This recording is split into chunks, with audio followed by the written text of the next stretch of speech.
Īvetei Liepāja ir Latvijā un arī pasaulē reti sastopama, līdz ar to maz pētīta diagnoze – Šarkomarija, jeb saprotamāka muskuļu paralīze. Tā rezultātā sieviete ir pirmās grupas invalīde kopš bērnības. Izpaužās dažādi. Pārsvarā sākums ir ar nespēku kājās.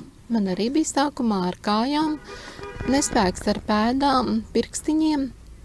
Un tad nākošais posms arī, kā es lasīju, kas arī tieši uz manīm ir, kad izpaužās rokās, plaukstās un savalkās pirkstiņi.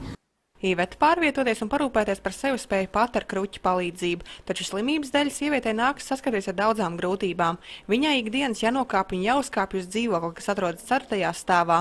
Lai gan mājā, kur viņa dzīvo, ir plānots izbūvēt liftu, projekts ir apstājies, jo trūkst finansējumu. Kāpšanas process pa trepēm ir ilgs un grūts, bieži gan nākoties saukt arī palīgus.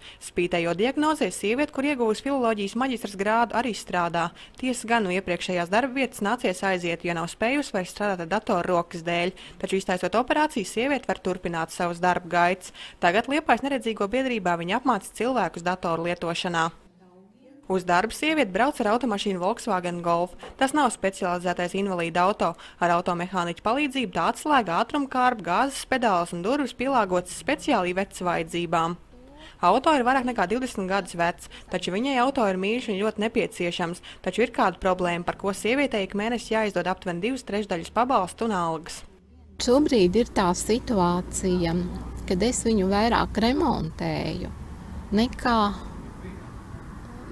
braukt. Es braucu, jo man ar meistari sarunāts tā, kad es sarunāju laiku, piebraucu tai dienā, sataisu, cik var sataisīt, un tad es braucu mājās, jo atstāt uz kaut kādām dienām, jeb nedēļām es nevaru, jo bez mašīnas es vienkārši nespēju pārvietoties. Man ir grūti.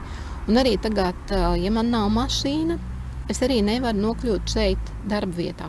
Tādēļ sieviete lūdz palīdzību. Viņa vēlas iegādāties jaunāku mašīnu, taču naudas tā iegādēji viņai nav.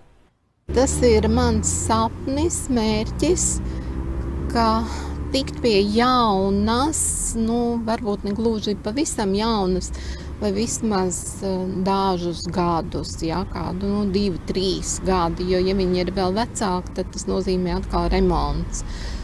Es domāju, ka tas būtu reāli. Un varbūt, ka ir kāds cilvēks, kurš vienkārši ziedo, man nevis naudu, bet vienkārši mašīnu. Auto iegādēji būtu nepieciešama aptuveni 8000 latu. Īvetei visērtākais būtu līdzīgs auto kā pašreizējais. Svarīgākais, lai būtu arī bagāžnieks, kur Īvetei nāks glabāt arī savas mantas, jo pārnēsāt pašai tās ir grūti. Ja kāds var un vēlas palīdzēt Īvetei ar naudas ziedojumiem, to var izdarīt izmantojot ekrānā redzamo bankas konta numuru. Liena Andersone, Arturs Plotnieks, TV Kurzeme.